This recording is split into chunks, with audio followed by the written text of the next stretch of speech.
coaches on the hot seat. I got some coaches. I got some names. We got to decide if they're on the hot seat, if they're not. First one that pops up. Okay, I say coaches on the hot seat. Who do you think of? You know what's weird? We did this last year, obviously. Mm-hmm. They all got fired. Like, I don't even know who pops. Like, I feel like half the coaches are new. All but one, though. There was one on the hot seat last year that definitely did not get fired. Okay, I'm not sure who, but I'll say Harbaugh, Jim. Oh. You have him on the hot seat. Kinda. Like, it's a warm seat. Okay. I'm trying to think of hot seat teams. I'm really blanking. We're far removed from this football season. Well, I thought you were going to go with your favorite that you typically bring up. Dan Quinn? Matt LaFleur. Oh, Matt LaFleur, for whatever reason, will never get fired. Well, they might wait another 10 years to fire him. Well, so he's 3-6 in the playoffs. So obviously you have that not working for him. But I have an idea of what's going on with Matt LaFleur, maybe at least for this past season. The NFC North collectively had, just like for all four teams, had a worse season than expected. Besides the elevation of Chicago. But I'm saying, like, what people expected from Green Bay and Detroit. Even Minnesota. Even Minnesota, but even half of the rest of half of the fucking league, teams we expected to do anything didn't do shit. So I'm not gonna lie, that kind of saved Matt LaFleur this past season. Like, there was so much. Yeah, you're right. That and they snuck into the playoffs? The Packers did sneak into the playoffs. Yeah. Yes. Yeah. So I think they did. I think they were a 7 spot. Either way, the fact that Chicago won the North. Yeah. Like, that's kind of the biggest reason why it's like, well, we're not going to get rid of Matt LaFleur. Like, there's no reason to fire him yet. But I will say, like, if this year was Chicago winning the North and Detroit still, on fire. Being Detroit. And even, like, I don't know, Minnesota figuring out with JJ or 3 other quarterbacks. They almost did. And then the Packers had an off year, maybe. But I feel like, I don't know, at some point, maybe some of these guys you got to blame. I don't know. Maybe you blame a quarterback. Maybe you blame just decisions that the team has made. As a whole. But that's the thing. Like, the management of their roster is so poor that, like, I don't know how you could fire before. I mean, that didn't stop them from. I don't know. It's like, hey, well, let's never get Aaron Rodgers a first-round receiver and then fire McCarthy. I mean, I feel like you could, like, we're not at a point where they're definitely not getting rid of Jordan Love before they get rid of Matt LaFleur. No. So, I mean, if they have to pick one or the other. I hope their choice is their players over Matt LaFleur. Yeah, no, he's definitely there, but just because he's a Packer, he's not as hot. But also, I mean, if the Packers have an okay year, he's not going to get the boot. If they have a healthy / decent wide receiver room and lose in the first round of the playoffs, I mean, you got to start having some type of conversation. You have to. What about Todd Bowles? I think Todd Bowles should be fired. I never liked Todd Bowles. I mean, it can get really ugly this year for Tampa. I think, I'm going to be honest, Todd Bowles sucks.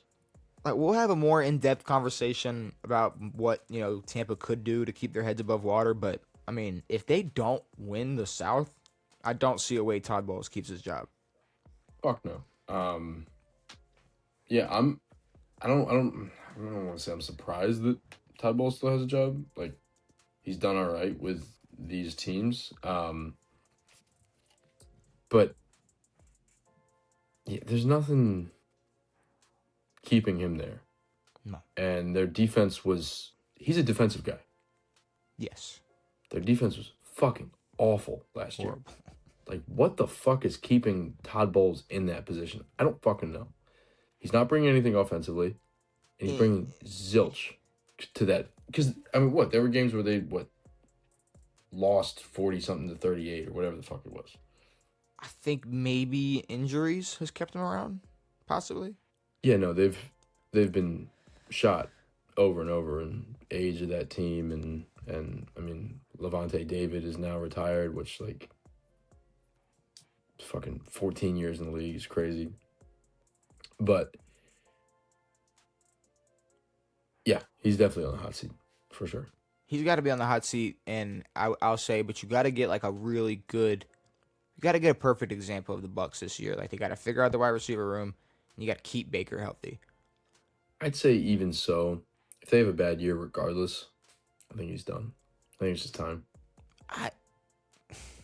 If they go into this season where half the year Baker's dealing with a bum shoulder and and Godwin's their wide receiver 1 and he goes down like week fucking 2, I don't know. There's gonna be a chance he sticks around. Well, at that point, you got the whole team. Well, I mean, at that point, you're gonna question why the fuck the GM hasn't made some moves for their defense. Period. Honestly, yeah. Because I mean, I can't put all that on the head coach of the team. I mean, that's like I don't blame John Harbaugh for every single shitty defensive back the Ravens have. Fuck no. Now he definitely has a part. He plays a part, but I can't. But he's the one putting Marlon out there every goddamn week. But like, there's definitely somebody in the Ravens organization who also thought letting Zach Orr be defensive coordinator was a good idea. A lot of guys. Did he? I want to say he definitely didn't follow John Harbaugh. John Harbaugh didn't say 3 years, 2 years, 2 years. Too many years. It don't matter. Yeah, 2 or 3 more years than he fucking needed. Cause, golly, Zach Taylor.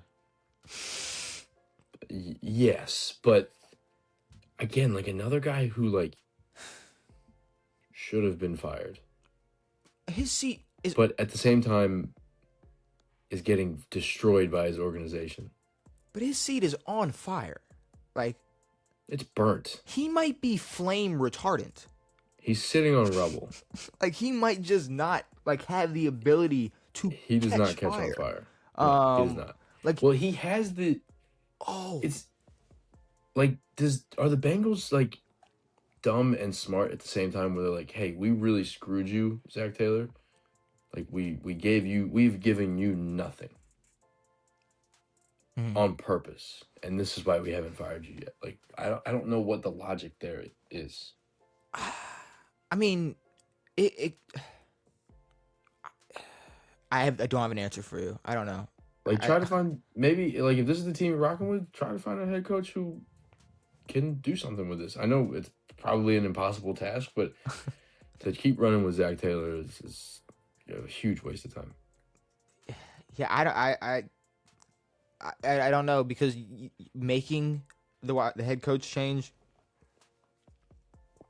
it's not it wouldn't be enough. Obviously, it's not enough. I thought Jesse Minter was going to come in and cut Marlon Humphrey. So I mean, hell no. Obviously, they're. He was at opening day. Who? Jesse Minter. He was in the splash zone. That's my new guy. He was chilling in the splash. He was hosing people down, dude. Y'all have a hosing section? It's a long story. It shouldn't be there. It's really shameful that we have that in our stadium. I don't like it. People section, I don't know, fucking 84 or something, 86 maybe. It's like left center. It's the section next to the bullpen in left. You know Camden Yards a little bit. A little bit. I've been when I was like next to the bullpen. 7. It's next to the bullpen. Reason being, a few years ago, the Orioles, when you get on first, you do a celebration, and when you get on second, you do a celebration. And it's really stupid, and I hate it, and I think it needs to leave baseball. But when you get on first, you do this. You turn the faucet on, and then when you get to second, you did this. And you were the sprinkler. And that was just for our team. So then that turned into the pitchers on the team. They would, when you got a double, they would put water in their mouths. They would drink water, and then they would spit it out like they were a little boy on a fountain. They would spit it out. And then we were doing bongs. We're doing beer bongs after you hit a home run. Okay. But with water, you do a water beer bong. And then that turned into them putting a splash zone from all the sprinkler stuff in left center. I mean, that's and you would hose them down every time we scored. That's pretty cool because I mean, just like the Commanders, they got a splash zone.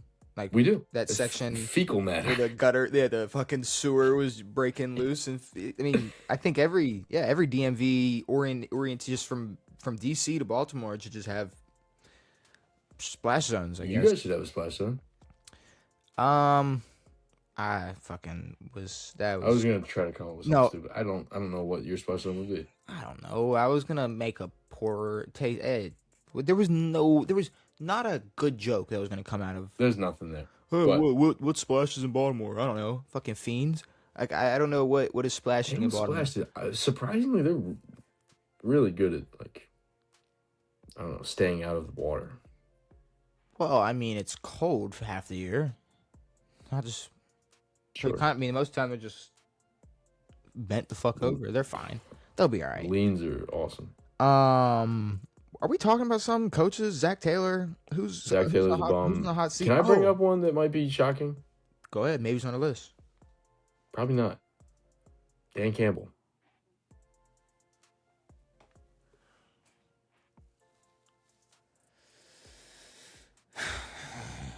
Is Dan Campbell on the hot seat?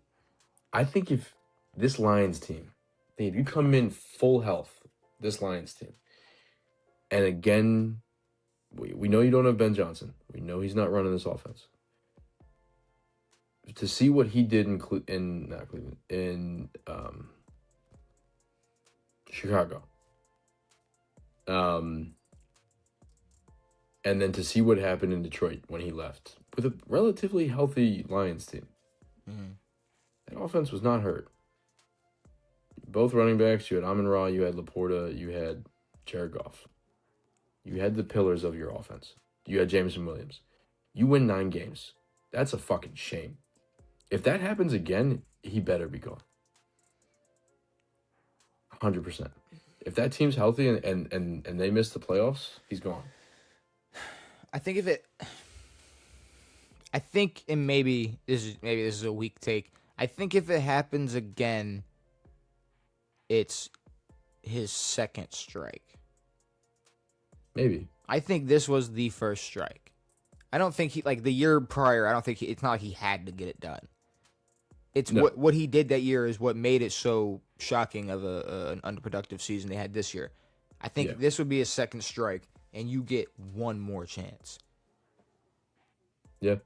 But this team's too good.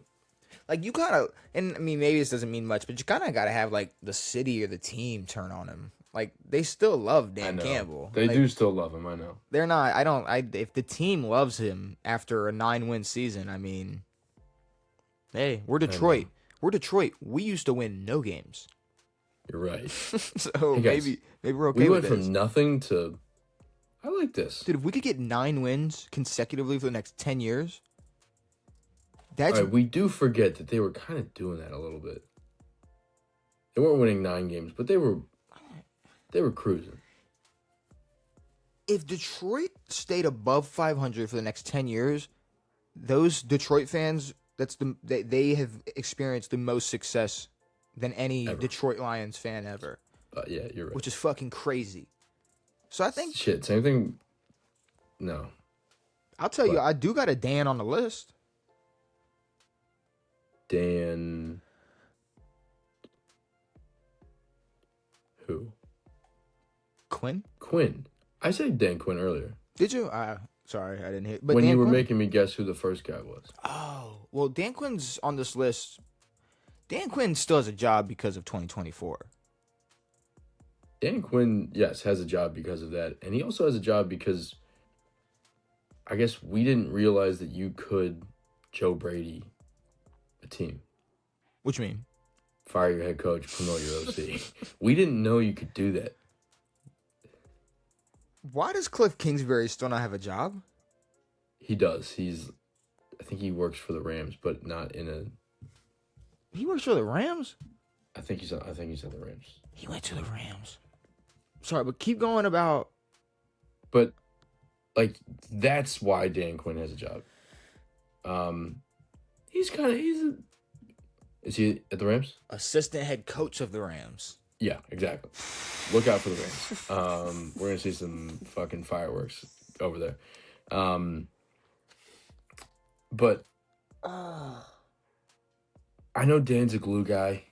I know he's a defensive. I don't even know if he's a defensive. I don't know what he is. Never mind. I don't even want to get into that. He's a glue guy. He's a locker room guy. He's a good get. People like him. And you have the benefit of being a second-year head coach for a team. Like, it's tough to fire someone after your first bad season or it's your second year. Like, with what's his nuts in Buffalo. It's fucking 8 or 9 years of not making the Super Bowl. Like, Dan Quinn, yeah, you're 2 years in. We're not going to fire and promote somebody. In all actuality, we should. Should have, yeah. I mean, but I'm saying the success of 2024, that's the reason he still has a job today, because there was enough excuses last year. Obviously, I mean, Jaden going down, Terry going down, like, all right, whatever, cool. Austin Eckler went down. I guess that was impactful, sort of. No one remembered that until we saw him on Christmas on Netflix. Stick God, around. So mad. It was Austin Eckler was really up there. He was commentating while we were paying him. Stay around for an all new Stranger Things after this game. Like, what the fuck is that? What about? Okay, there's a couple. All right, let's get past coaches on the hot seat there, because I do have two who are new that I still think are on the hot seat. What about Aaron Glenn? Humongously. Yeah. Like, probably should have been fired. Your team did not record an interception. That's true, but he's kind of on the same level as who did you say? Like Zach Taylor. It's like, we're not doing anything to help you. Yeah, we didn't do anything to help you. I don't know if we can really fire you right now. Like, if anything, it's like, we're gonna do you a solid and keep you around. Sorry, like, my bad. Because we did not help we're you. really sorry that you have to be the Jets head coach. And then here's the one where it's like, who do we blame, right? D'Amico Ryans. I know. I think the fact that he's running the best defense in the league, top 5 defense in the league, I think that 100% keeps him around. But that's the thing. He's running the best defense in the league. And there's somebody who's controlling that offense who's not getting it done. Who? CJ Stroud. Oh no! I mean, like, I don't know who their OC is. They need an OC. Oh, fuck the OC. CJ Stroud is not panned out. Like, he has not lived up to his rookie year yet. Not even. Well, it's like, no, not even close. Say it. It's not. But like we said, like, his second year wasn't really a down year. It just wasn't as good. This year was got worse. Year. But it's much worse. The behind the back, like, this pick, that made me upset. There was a pick in maybe the playoffs. Did they make the playoffs? I don't know. When you're right, the NFL season is so far from us. I don't know. So far away. Houston made the fucking playoffs because they lost. It was a 4-pick. No, it was the 4-pick game against the Patriots. Yeah, but Houston beat Pittsburgh.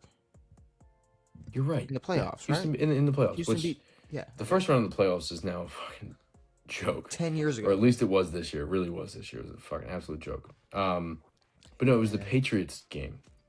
Maybe it was during the season.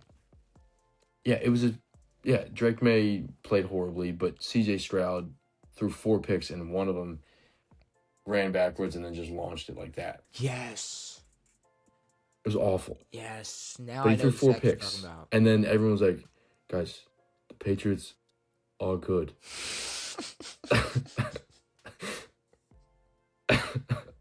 Drake May only threw 2 picks. We're good. CJ threw 4. This is what we do. This was all defense, dude. We're Mike Vrabes defense. Oh shit. God, it is. Any new head coaches, any first-year head coaches on the hot seat? Kevin Stefanski?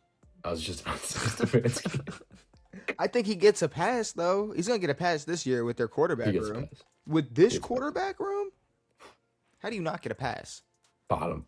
An all-lefty QB room? Disgusting. Who did that? That is disgusting. Bring in fucking, who was that lefty? Is Doug Flutie a lefty? No. Was Doug Flutie a lefty? No. Ken Stabler. I'm still on Doug Flutie. Was he a lefty or was he a righty? I don't think so. Let me just look up a picture of Doug Flutie. I'm pretty sure Doug Flutie was a righty. I think Kevin Stefanski gets a pass just because, like I said, he's a righty. Terrible, terrible QB room. But there's another guy, Robert Saleh. Where was he? Tennessee. He's probably gonna get a pass, honestly. I don't necessarily think there's expectations. No. But I feel like he has to build or create something. Yeah. Like, if it's like, man, Tennessee only got 6 wins, but they battled. They only, every game they lost was within 10 points or something. Like, just maybe something. Like, just building some type of identity or something. Yeah, and seeing a improvement or a progression in Cam Ward's game. Like, yeah, making that visible would be cool. But they've put a lot of money into this coaching staff. This coaching staff is legit. It's Saleh, it's Brian Daboll, and some other bald guy. Can't remember who's their DC. I'm not completely sure. Either way, Saleh's a defense guy. Daboll can run the offense. I think like if they had a worse year, Gus Bradley is the Tennessee Titans hired veteran coach as their defense coach. Yes, Gus Bradley. Okay, so if they had like a season worse than last year, that'd be a way to get your ass fired. For sure. But I mean, if he creates some type of identity or does something, then the seat ain't hot at all.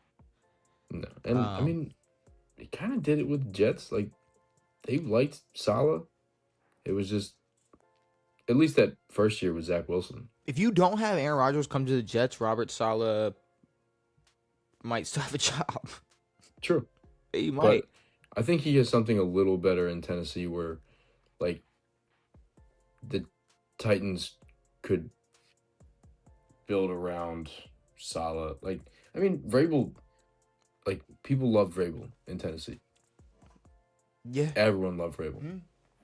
I think Saleh can do the same thing. And yeah, you have the advantage of not being the Jets. Yeah, it is. And not having a 40-year-old fucking douchebag rule your team. He was running the team from his house. Dude, remember when Devontae popped up in the screen behind him? What, with a bottle of fucking lube? Get out of here. Sorry. No, that was no. I mean, it was a weird video. It was creepy. You look back on it. It was weird. It was weird. And it was also like, fuck off. It sucks. Look. Aaron's got to go. I hope he retires, and I hope he never shows his face again. I mean, considering I'm a Ravens fan, I would love to see Aaron Rodgers retire. I think fans of the NFL, like, just do what you said you're gonna do. Yeah. Retire and then don't talk to anybody. But that little bitch beat us twice. What do you mean? That little bitch beat us twice. Beat you guys twice when? Last year. You're right. Fuck him. You're right. Fuck Aaron Rodgers. Are you serious? See, but you guys were made of glass last year. We were. I don't even. I'm curious to even see Like, do we even have Lamar in that first game for that? I don't remember any of last year at all, bro. At all. Isn't that sad? You don't either. Yeah, January So 4th we lost. December 7th. Oh no, yeah, we had Lamar. Lamar was there. no, because it was 2 games late in the year. Yeah. It was just 27-22. Why do I remember this? Oh, is this when Isaiah Likely caught that touchdown pass that was 100% a catch? You're right. It was this one. Oh yeah. The ball that he caught in the end zone and then took like 14 steps and then it got knocked out of his hands and then they said it wasn't a touchdown, even though like I mean, Tony you Romo. don't even need 14 steps. You need 2, and he had 2. Yeah, and then you had Tony Romo. What they said he didn't make a football move. Fuck you. But a catch and run is not a football move, apparently. It's not. No, just landing in the end Get rid zone. of that fucking word. Football move? That's not a thing. A football These refs move is not a making real thing. bitch moves. Screw off. And apparently they're bringing in replacement refs. Dude, I'm praying. I'm hardcore praying that's not real. I know it's real. It's real. I'm so praying. It's real. I saw it and I was like, we're going to resolve this before, right? And then they're like, no, we're hiring right now. It's like, oh my God. But to be honest with you, if the regular refs are going to suck this bad, let's bring in the replacement refs. Fuck it. I know, but we did that. And you remember that? Because no one's ever liked referees. No, I remember. We did it for 4 games, and the world shut down. There was a replacement ref year. I thought it was only half of a year. Correct me if I'm 4 wrong, games. and I will fact check this. Was the Seattle Green Bay? Was that not replacement refs? Those were real refs. Those were real refs. Okay, I'm just making. Yeah. Well, that just tells you how bad NFL officiating is. I'm pretty sure it was the first 4 games, but like I said, replacement refs were worse than regular NFL refs. Now, I don't know how corruptible they are, so that could be a factor, but... Okay, so... Hey. You're right. We were both right. We were both right. That game was within the 4 games? Yeah, so they were. Gotcha. It was weeks 1 through 12, or Jesus Christ, weeks 1 through 3 in 2012. Gotcha. And it says that their biggest moment was the Fail Mary, which I'm gonna assume is, Fail Mary. I had it confused with the NFC Championship for some reason. My bad. No, this was September 24th. Yeah, my bad. No, you're good. We were both. Fail Mary, that was the double catch. Yeah, that was the double catch. One replacement ref doing this, one replacement ref doing that, one replacement ref fucking digging in his ass on the other side of the field. Like they didn't know what they were doing. But let's play some Jeopardy. We got Jeopardy. Something fun about digging.